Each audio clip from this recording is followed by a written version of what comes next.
Bagaimana mengusut dugaan gratifikasi fasilitas jet pribadi Kaisang? Apakah rencana panggilan klarifikasi dari KPK cukup?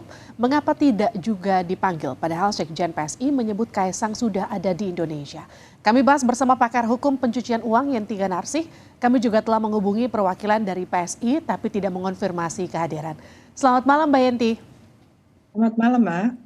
Mbak Yenti, kalau gini, ada dua persepsi di publik. Satu menyatakan Kaisang bukan penyelenggara negara sehingga tidak bisa kemudian diperiksa KPK atas dugaan gratifikasi. Satu lagi menyatakan seperti Zainur Rohman yang menyatakan gratifikasi tidak harus dikenakan kepada penyelenggara negara, tapi juga bisa kepada keluarga penyelenggara negara dan kasus ini sudah biasa ditangani di MA gitu. Jadi Mbak Yenti, bagaimana kalau Anda mendudukan dua pandangan ini?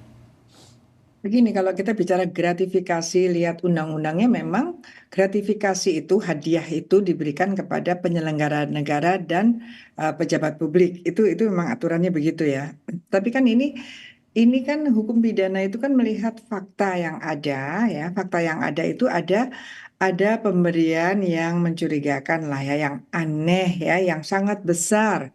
Nah, ini harusnya diselidiki.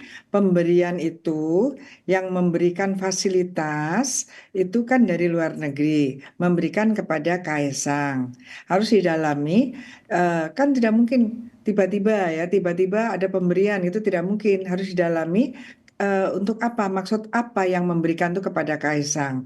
Kalau yang namanya gratifikasi itu kan ya itu tadi saya yang tadi disampaikan Mas Zainur mungkin gini ya, ada putusan itu kalau lewat menggunakan undang-undang gratifikasi memang pelakunya hanya pejabat negara atau pejabat publik. Pejabat negara diperluas sampai mana, pejabat publik juga tidak hanya ASN dan sebagainya sesuai undang-undangnya. Tapi ini adalah yang diberikan ini ada nggak didalami, ada tidak hubungannya, dia punya hubungan dengan penyelenggara negara apa tidak orang-orang terdekatnya. Karena ini kan modus ya. Kita harus melihat jangan-jangan ini modus. Kemungkinan ini modus sebetulnya akan memberikan kepada penyelenggara negara itu untuk mengharapkan dapat sesuatu atau sudah dapat sesuatu sebagai ucapan terima kasih. Ini justru yang harus didalami karena yang menerima sekarang ini, yang menerima hadiah ini baru masih hadiah ya kan? Hadiah dalam hal biasa aja, hadiah.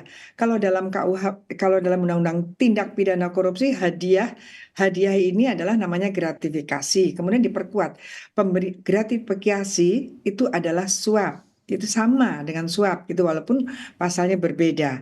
Jadi ini tidak bisa dianggap hadiah biasa karena yang diberikan ini orang yang tidak biasa juga yang mempunyai hubungan dekat dengan penyelenggara negara, apakah itu kakak iparnya ataukah ayahnya gitu ya.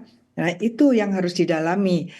Kan kalau gratifikasi itu, kalau hadiah biasa, gratifikasi itu adalah memberikan kepada seseorang dan pemberian itu akan berkaitan dengan penyelenggara negara tersebut yang di kemudian hari atau setelahnya akan mendapatkan sesuatu. Jadi pemberian yang akan ada pamrih, akan diteruskan. Kalau suap itu pada umumnya diberikan dulu, kemudian dia mendapatkan sesuatu dari pejabat itu atau orang-orang tertentu. Ya sekarang kan penyuapan sudah masuk undang-undang korupsi.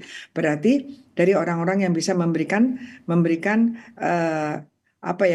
sesuatu yang melanggar aturan gitu ya, melanggar aturan tapi diberikan karena mendapatkan pemberian yang namanya suap ya. Jadi suap dan gratifikasi sebenarnya sama aja karena undang-undang mengatakan pemberian gratifikasi adalah suap. Oke. Suap juga ada pasalnya gitu. Jadi ini harus didalami betul. Didalami, tapi ya kita nggak bisa kalau hanya mengatakan bahwa Kaisang bukan pejabat negara atau selesai, ya nggak bisa begitulah. Harus didalami. Nggak mungkin kan ngasih ke Kaisang begitu saja kalau Pak Kaisang ini bukan siapa-siapa gitu. Nah gini Mbak Yenti, kalau dalam kasus gratifikasi seberapa penting kesaksian Kaisang ini dalam kasus ini? Apakah kemudian KPK bukankah bisa masuk lewat pemeriksaan transaksi keuangan begitu, follow the money seperti yang Anda sering katakan, bekerja sama dengan PPATK, ketika Kaisang tak kunjung bisa diperiksa seperti sekarang? Iya, sebenarnya kan PPATK sudah bisa kerjasama dengan PPATK. Misalnya PPATK atau anti korupsinya Singapura waktu itu kan harusnya sudah bisa bisa kerjasama karena tidak mungkin ada perjalanan sewa menyewa atau apapun ya pesawat itu walaupun kepunyaan seseorang ketika dia akan pergi ke sana pasti ada dong ini untuk apa bagaimana dan itu pasti juga harus ada pajaknya apalagi sekarang kan ada private jet watch ya itu di mana harus orang-orang siapapun yang menggunakan perusahaan manapun menggunakan harus menggantikan karbon eh, emisi karbon yang memang sudah mulai dilarang. Jadi pasti ada datanya, itu pasti ada. Meskipun katanya sekarang ini ada data yang tidak terbuka lagi, tapi itu sudah pasti ada. Jadi jadi ini bisa saja harusnya Kaisang ya dipanggil aja tidak apa-apa Hmm, berkaitan dengan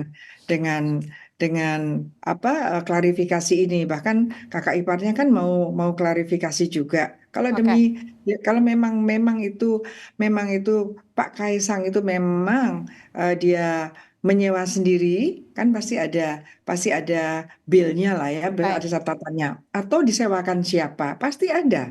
Nah, kalau disewakan siapa, kan kita akan telusuri juga yang nyewakan siapa. Sebetulnya ini harusnya sih saya berharap, saya seperti awal saya bicarakan, saya berharap KPK sudah melakukan penyelidikan-penyelidikan tanpa memanggil Pak Kaisang pun harusnya sudah melakukan penyelidikan-penyelidikan gitu. Nah, gini, Mbak Yenti, seberapa penting sebetulnya? Ini kan eh, kasus ini mencuat ketika ada postingan dari Erina Gudono begitu. Seberapa penting KPK menelusuri, menindaklanjuti temuan-temuan ini kemudian sampai akhirnya harus memeriksa Kaisang? Ya penting sekali, banyak sekali kan, banyak sekali kejahatan-kejahatan atau uang hasil kejahatan yang kemudian terungkap dari posting-postingan itu kan kita sudah biasa. Ya ini kan kita tidak menuduh, tapi kita kan ada hal-hal yang patut patut dicurigai ya, patut menduga gitu ya. Eh, kalaupun kalaupun dimintain keterangan boleh dong, misalnya bukan dia yang bayar siapa? Karena kita PPATK harusnya bisa melacak karena kan itu dari Indonesia ke Amerika gitu ya. Dari Indonesia ke Amerika. Jadi ada transaksinya itu berkaitan dengan orang yang akan berangkat orangnya dari Indonesia. Itu harusnya sudah bisa terlacak gitu ya. Nah, dalam pelacakan inilah KPK ini menurut saya bukan pencegahan yang dikatakan oleh KPK ini awal dari penindakan sebetulnya yaitu diawali dengan yang namanya penyelidikan. Nah, ini nanti kalau bisa menaik kepada penyidikan bahwa oh iya, ini pemberian ini bukan pemberian biasa, ternyata di belakangnya pemberian ini adalah orang yang memberikan ini berharap mendapatkan sesuatu atau orang yang diberikan ini pernah dulu mendapatkan sesuatu dan ini ucapan terima kasihnya. Nah, nanti kepada siapa bisa jadi memang kepada yang memberikan keluarganya yang penyelenggara negara tapi memang melalui Kaisang dan itu nanti didalami lagi apakah pemberian ini adalah sudah ada juga pembicaraannya dengan penyelenggara negara itu sendiri yang notabene adalah keluarga terdekatnya yang memang begitu hukum pidana apalagi tindak pidana korupsi itu keluarga sekitarnya maka TPPU Oke. itu ketika ada TPPU pasif nomor satu yang dilihat itu adalah istrinya suaminya keluarganya. Apakah uangnya mengalir ke sana? Sama dengan ini. Adakah ini modus bahwa sebetulnya yang akan diberikan gratifikasi itu adalah kakaknya misalnya, tapi lewat adiknya. Ini yang harus didalami. Tidak bisa lagi masyarakat harus disuruh menerima begitu saja bahwa tidak ada siapa yang tidak siapa maklum saja namanya juga pengusaha. Oke, pengusaha, tapi kan nanti kita bisa lihat Hmm. pengusaha ada pajaknya dan lain sebagainya gitu ya. Kalau kita memang punya semangat pemberantasan korupsi dan kemudian memang hukum memang akan ditegakkan terhadap siapapun tuh sama sesuai dengan konstitusi kita. Nah, Mbak Yenti, sekarang kan faktanya Kaisang masih sulit untuk diperiksa karena beberapa pihak mengklaim tidak tahu di mana keberadaan dari Kaisang. Bagaimana kemudian KPK menindaklanjuti ini?